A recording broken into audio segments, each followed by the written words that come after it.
What if I told you that I painted 100 tiny eyeballs just to make this one batch of soap? What do you think? Was it worth it? Today's soap is Studio Ghibli inspired, so let's get to soap making.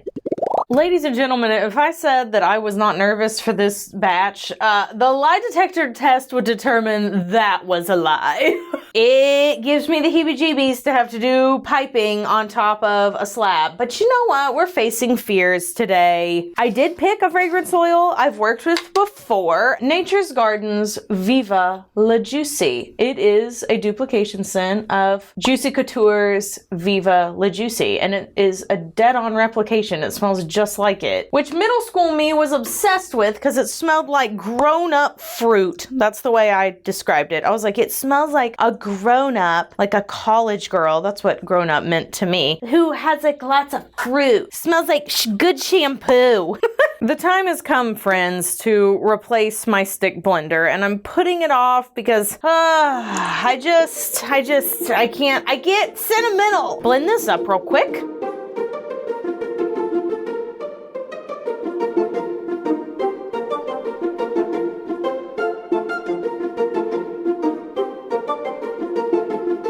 Beautiful. That emulsion is so pretty. I think it's gonna hold well because my oils are a bit warmer today. Okay, now I have some very important things I have to pour off. First of all, to make our little soot friends, I'm actually not using dedicated piping for this batch. I'm just going to use some of my base that has thickened up because it's not gonna ash, I'm not adding fragrance to it, and I'm literally using black oxide to color it, so it's just, trust me, it's the perfect way to do it. Gonna set that off to the side because I won't need it until much later. Okay, now I'm going to pour off the top layer, which is going to be white. I wanted a really nice contrast between our little soot friends and what they are sitting on. So I'm going to move that to the side. And then we're going to do our accent colors. We have 2 of those. Okay, let's talk these guys first. Gotta wipe down the sides of my container here. Man, this emulsion is just beautiful. It's really doing what I want today, which after being burned so many times this month is really nice. I also forgot to mix up my color with oil. So I'm gonna mix it with some of my soap batter. I don't actually have any oxides this time around, so I don't think it's gonna be that big a deal. I feel like I'll be able to incorporate it just fine. So going into my main container here is a blend of chartreuse and new leaf green. It's a very bright, vibrant, springy greeny. I am not gonna bother about doing that for the pink. I'm just gonna blend that in. Little bit of TD. Okay, let's blend up these colors, see what we get, if we like it. I feel like I'm going to, and then we'll mix in all of our fragrance.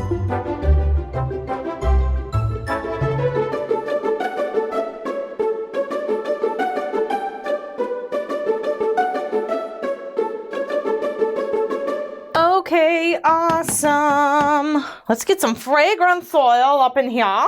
Don't know, 'cause I'm having a good time. I'm having a good time. Having such a good time. Whoa. Okay, that was a little too much, just a little too much. That's okay, it's just a little too much. We will fix it, but it is a little too much. I honestly cannot remember how this behaves. Oh, it rises. Okay.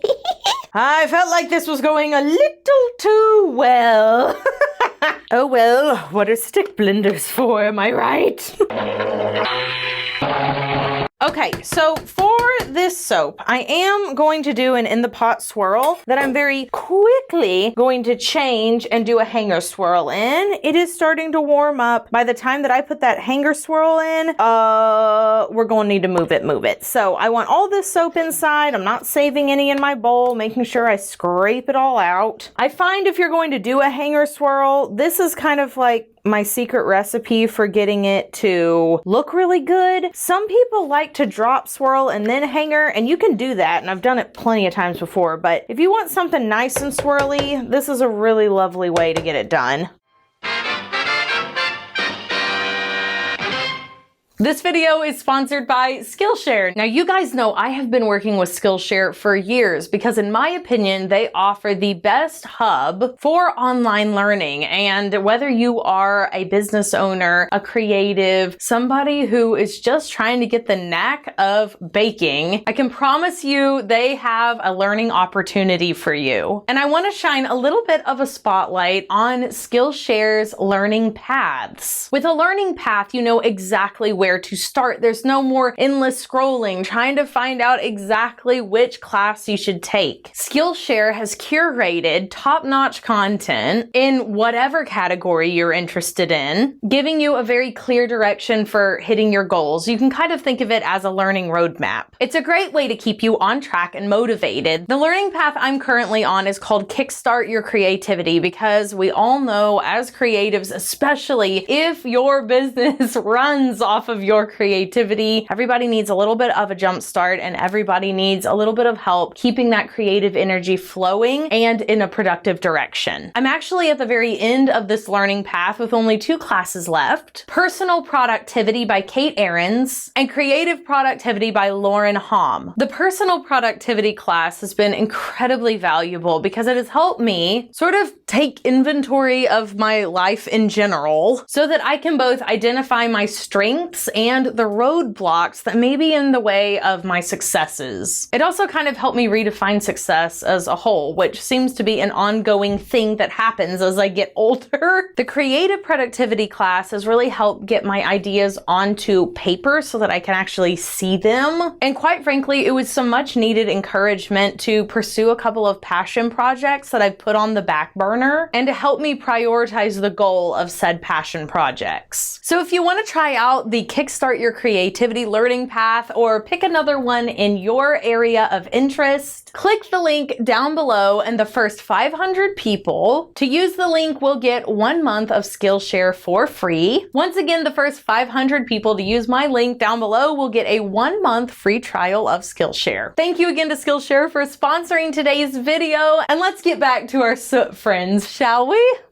All right. Just gonna get this as close as I can. Beautiful. This is too swirly. I am not going to be able to hanger swirl this. I thought it was gonna thicken up after I added it all together, but it like got to a certain thickness and then calmed down. Look at that though. It's like a beautiful, beautiful marbling. Oh, Catherine! Ugh, I could have felt that. I felt that. I was like, I am getting too close. All right, I have to wipe this up. I absolutely won't be able to stand looking at it. It'll drive me nuts. Okay, it's fine. Let's just continue as if nothing happened. Please, though, the swirls on this are insane. Yeah, wow, that does not need any help. I do not need to beef that up. Okay. This looks really good. I am going to clean up the sides a bit because I have made an absolute mess. Okay, very good.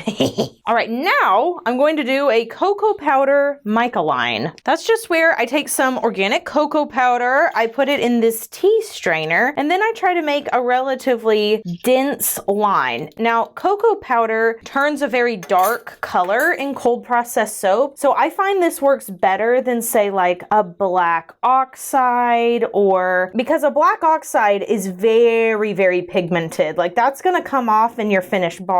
And then a black mica, people pay a lot of money for those. You could use it, but also if there's too much sparkle in the mica, it won't end up being very dark. So cocoa powder is kind of the best of all the worlds in my opinion, because you get a nice, like very, very dark line for very inexpensive that won't stain your customers' like washcloth or the sides of their shower or things like that. I like to use organic cocoa powder. That is a personal preference. It doesn't work any better than regular cocoa powder. When your soap starts to look like this and almost everything is completely covered, that is when you can call it quits. You don't want your line to be too thick or your soap will have a hard time bonding together. But yeah, I'm feeling pretty good about that. And now I can mix up the final layer.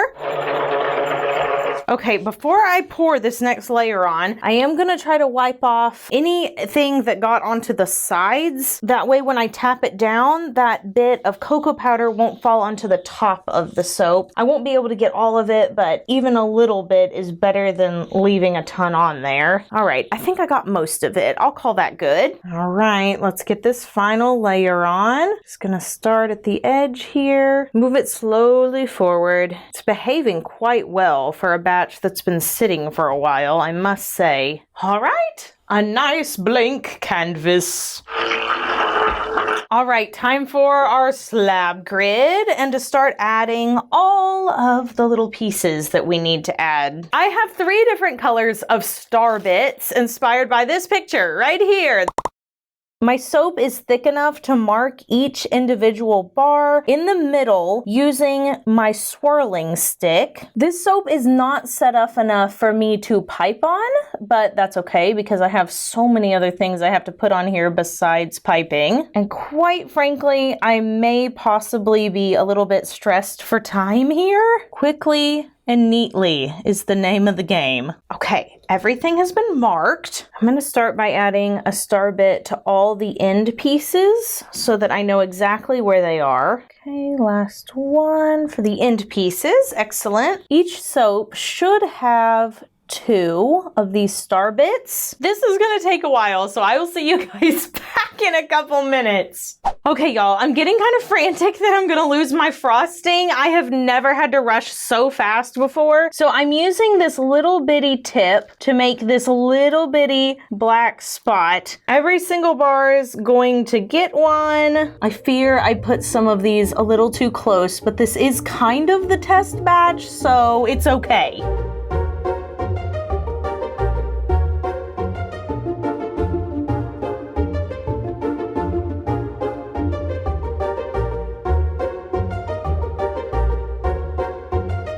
Okay, frosting is done. Now, to every single...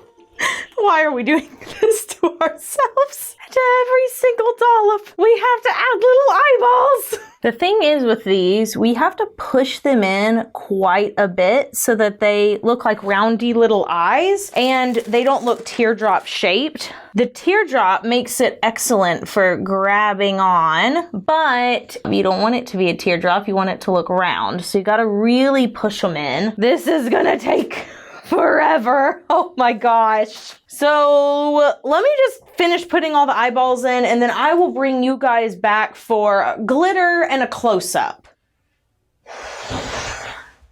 Okay, the battery just died on my microphone, but I take it all back. It was worth every single second. Let's add a little bit of magic to these bars in the form of some bio glitter. Ooh, that soot spray got it.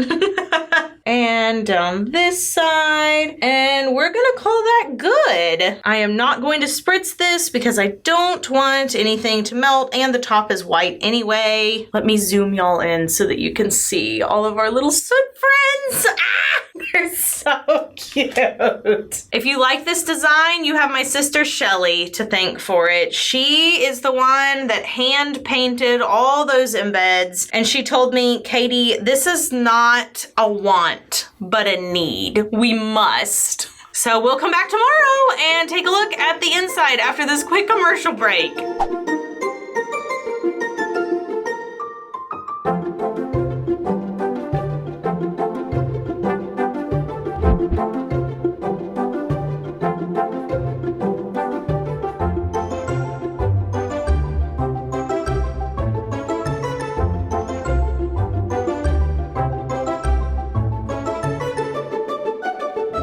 Excuse me, this may be the cutest soap I've ever made. So I'm pretty pleased with the way that the top turned out. Nothing turned weird colors. I feel like the placement is actually going to work. Got some weird color things going on in here because of that fragrance oil, but I'm not worried about that for future batches. Just trying to judge where I can get this exact cut here. Looking pretty even. Okay, I feel good about that. All right.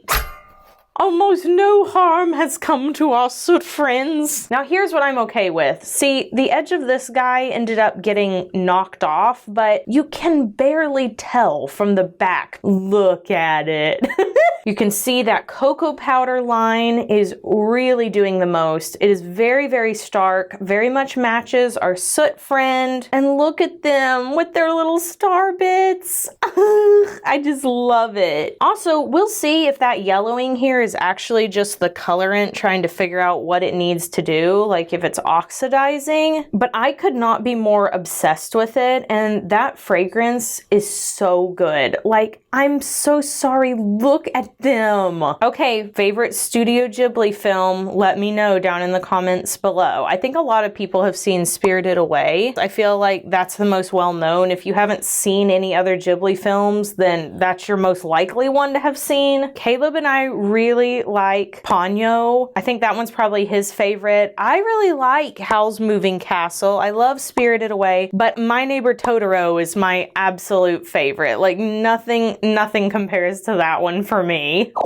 Y'all, I have to say it, this is my favorite soap of the entire month. If you need a little soot friend soap, or you know somebody who is like a Studio Ghibli enthusiast, well, you can pick one up the first Saturday of March at 3 p.m. Central Standard Time, royaltysoaps.com. We'll have the entire Small World collection available, and until then, have an absolutely royal day. Do something fun for yourself today, like watching one of your favorite childhood films, or maybe going out there and supporting a small business that makes Studio Ghibli like miniatures. I follow so many of those accounts on Instagram. But you know, I don't really care what you do, just do something for you, and I'll see you next time. Bye for now. Meow.